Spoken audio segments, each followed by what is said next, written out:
आज हम लोग कक्षा 12 रसायन विज्ञान पाठ 4 में पढ़ेंगे अभिक्रिया की आणविकता, जिसे मॉलिक्यूलरिटी ऑफ रिएक्शन कहते हैं। बात सबसे पहले करेंगे अभिक्रिया की आणविकता होता क्या है, इसको समझेंगे। जैसे अगर ए है, ए उत्पाद बनाता है P के रूप में, या A प्लस B मिल करके C बनाता है, तो यह हमारा C जो होगा उत्पाद कहलाएगा। A और B के मिलने से ये C बना है। अगर बात करें अभिक्रिया की आणविकता क्या होता है, तो इसको आप समझेंगे। सबसे पहले कोई भी रासायनिक अभिक्रिया में जो पदार्थ भाग लेता है यानी अभिकारक, अभिकारक के अणु आपस में टकराते हैं। टकराने के कारण ही पुराने बंध टूटते हैं और नए बंध का निर्माण होता है, तो एक नया पदार्थ बन जाता है, जिसे हम उसे उत्पाद या प्रोडक्ट कहते हैं। एक बार और समझिएगा। अगर हमारे पास ए बी मिलकर के सी बनाते हैं, तो ए बी के साथ आपस में टक्कर करता है, टकराता है। टकराने के कारण इनके बीच में जो पुराने बंध होते हैं वो टूट जाते हैं। जो नए बंध रहते हैं, एक नए बंध का निर्माण होता है, और वही नया बंध एक नए प्रोडक्ट का निर्माण करता है। अब यहाँ पर जो हमारा सी मिला हुआ है। आगे दूसरे उदाहरण की बात करते हैं। हमारे पास H2 गैस है, यह I2 गैस के साथ रिएक्शन करके 2HI गैस बनाता है। हम बात करेंगे हाइड्रोजन गैस और आयोडीन गैस अभिकारक के रूप में है।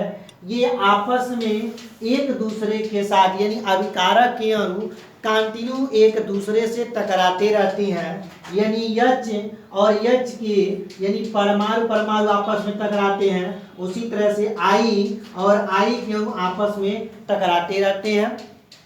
ये आपस में टकराने के कारण इनके बीच में जो बंध होता है ब्रेक करता है, और जैसे जैसे ये ब्रेक करेगा उसी तरह से I और I के बीच में ये बंध ब्रेक करता है, ये बंध ब्रेक करता है। तो जब ये बंध ब्रेक करेगा तो जैसे जैसे ये ब्रेक होगा उसी तरह से इनके बीच में एक बंध बनता चला जाता है। जैसे टूटेगा वैसे बनेगा, जितना धीरे टूटेगा उतना धीरे ये बनेगा। एक समय आता है यह बंध ऐसे हो जाता है, कमजोर हो जाता है, और यह जो होता है स्थान होता चला जाता है। ये इनके बीच में बनता है तो ये टूटता है। एक समय आता है ये पूरा बंध टूट जाता है, यह टूट जाता है और बना लेता है यह जाई, और दूसरा बना लेता है यह जाई। यानी H2 के अणु आपस में टकरा करके, I2 के अणु आपस में टकरा करके, और सीधी तरह से बात करें तो अभिकारक के अणु आपस में टकरा करके पुराने बंध को तोड़ते हैं और एक दूसरे नए बंध का निर्माण करते हैं, तो नया उत्पाद HI बनता है।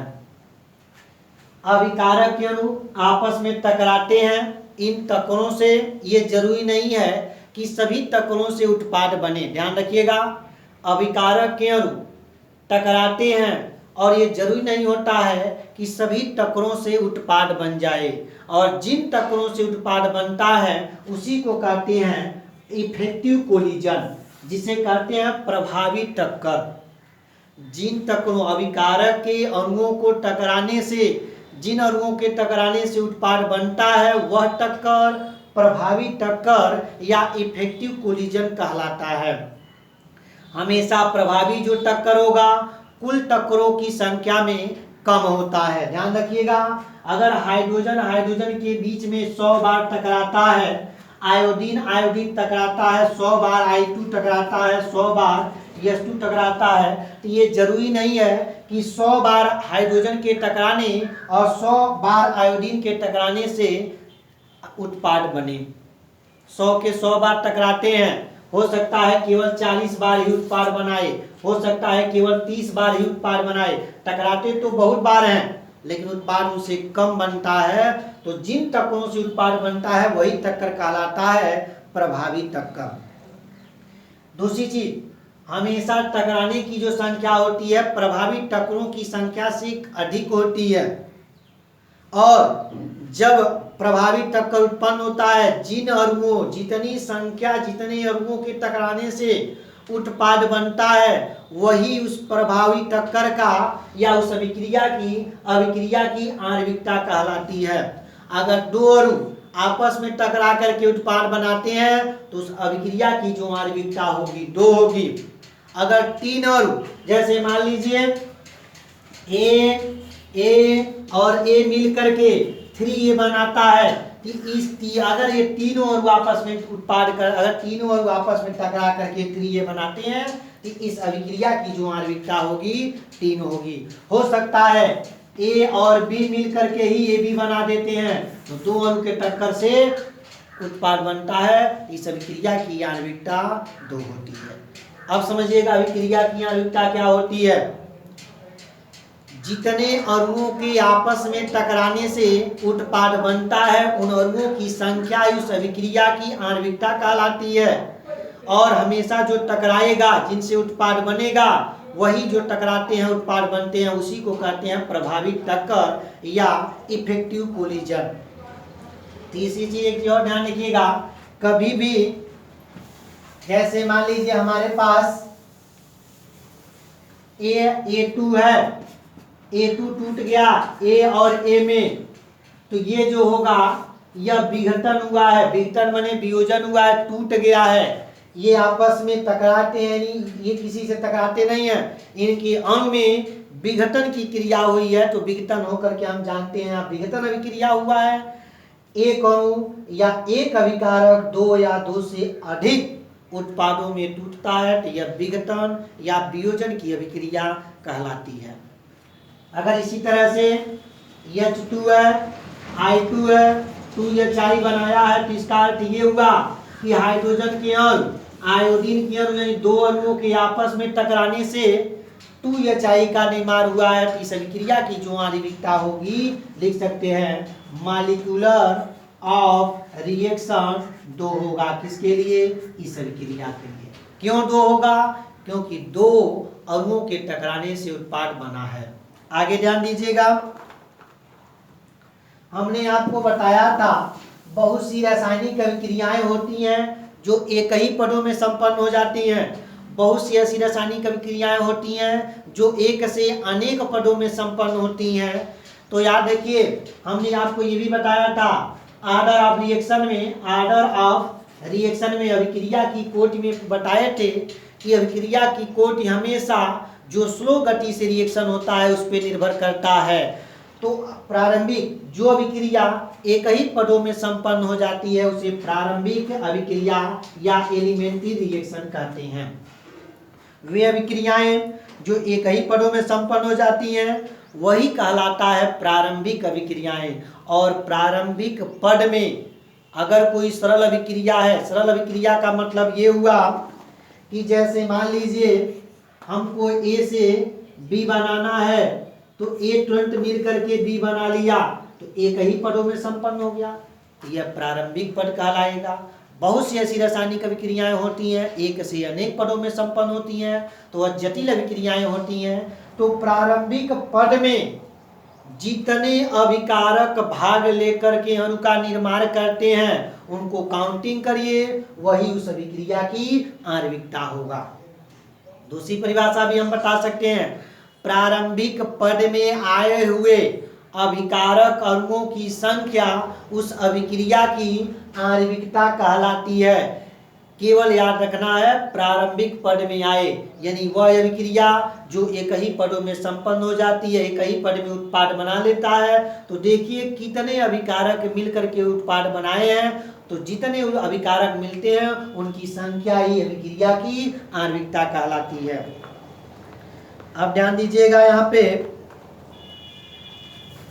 अगर आ गया A से P बना यानी ये देखेंगे एक ही अणु से बना है, उत्पाद बना है, यह मोनो मॉलिक्यूलर रिएक्शन कहलाएगा। इसकी इस अभिक्रिया की जो आणविकता होगी A कहलाएगा।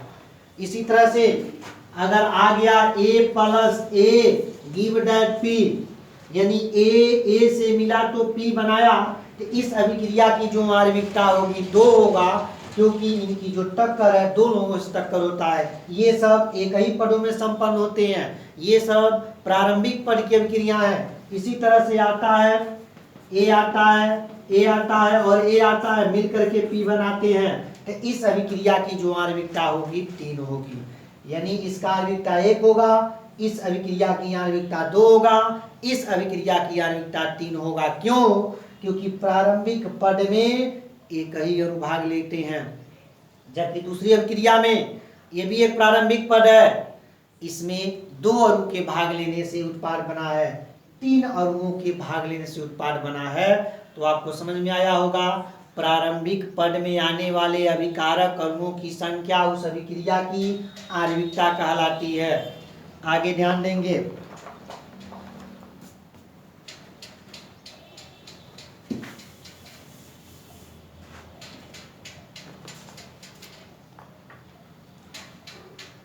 हमने H2 गैस लिया था, I2 गैस लिया था, 2HI बनाया था गैस। अगर हम रेट ला लिखें तो R बराबर आपको बताया जा चुका है, लिखा जाता है K इंटू H2 की सांद्रता इंटू I2 की सांद्रता। अब देखेंगे ये जो हाइड्रोजन के सापेक्ष जो घात है 1 है, आयोडीन के सापेक्ष जो घात है 1 है, तो हम लिख सकते हैं, आपको बताया गया होगा यहाँ x है, यहाँ y है, इन दोनों को जब योग कर देंगे तो ऑर्डर ऑफ रिएक्शन निकल जाएगा। तो यहाँ 1 यानी इस अभिकारक ये हाइड्रोजन की जो सांद्रता है 1 घात के निर्भर करता है, तो x बराबर 1 और y के यानी आयोडीन के सापेक्ष भी प्रथम घात पे निर्भर करता है, तो y बराबर भी 1 हो जाएगा। हम लिख सकते हैं x प्लस वाई बराबर 1 प्लस 1 इज इक्वल टू 2। यह होगा ऑर्डर ऑफ रिएक्शन इस अभिक्रिया की कोट। तो यह जो अभिक्रिया की कोट होगी द्रुति कोट की अभिक्रिया है, लैब में चेक किया गया। हमने आपको बताया है अभिक्रिया की जो कोट होती है यह प्रायोगिक मान है, इसको लैब में चेक किया जाता है, प्रयोग करके निकाला जाता है। दूसरी चीज, अब यहाँ पे मॉलिक्यूलरिटी ऑफ रिएक्शन निकालना है। ये हो गया ऑर्डर ऑफ रिएक्शन 2 होगा। अब आगे निकालेंगे मॉलिक्यूलरिटी ऑफ रिएक्शन। तो मॉलिक्यूलरिटी ऑफ आणविकता तो हम देखते हैं एक ही पदों में संपन्न हो जाती है, यानी यह एक प्रारंभिक पद है। तो प्रारंभिक पद में आए हुए अभिकारक अणुओं की संख्या, यानी एक अभिकारक के अणु ये हैं, दूसरा अभिकारक के अणु ये हैं, यानी 2 अभिकारक अणु हैं, तो मॉलिक्यूलरिटी ऑफ रिएक्शन भी कितना हो जाएगा? 2 हो जाएगा। तो बहुत सी ऐसी रासायनिक अभिक्रियाएं होती हैं जिसकी आणविकता और कोटि बराबर होती है, बहुत सी ऐसी रासायनिक अभिक्रियाएं होती हैं जिसकी आणविकता का मान अलग होता है और कोटि का मान अलग होता है। दूसरी चीज, कभी भी आणविकता का मान मॉलिक्यूलरिटी ऑफ रिएक्शन भिन्न में नहीं हो सकता है, यानी फ्रैक्शन में नहीं हो सकता है, डेसिमल में नहीं हो सकता है। जब भी होगा मॉलिक्यूलरिटी ऑफ रिएक्शन का मान हमेशा 1, 2, 3 होगा। उसके बाद जबकि अभिक्रिया की कोटि जो होती है भिन्न में भी हो सकता है, डेसिमल में भी हो सकता है, नेचुरल नंबर में भी हो सकता है। बहुत सी ऐसी रासायनिक अभिक्रिया होती हैं ऑर्डर ऑफ रिएक्शन और मॉलिक्यूलरिटी ऑफ रिएक्शन दोनों बराबर हो जाते हैं, यानी कोट और आणविकता बराबर हो भी जाते हैं और बराबर नहीं भी होते हैं। आगे देखिएगा, हमने आपको बताया है आणविकता, ये आप निकाल सकते हैं प्रारंभिक पद में आए हुए अभिकारक अणुओं की संख्या, जबकि आणविकता जो होती है, जबकि कोटि जो होती है ये लैब में निकाला जाता है, प्रायोगिक मान पर निर्भर करता है। आगे देखेंगे,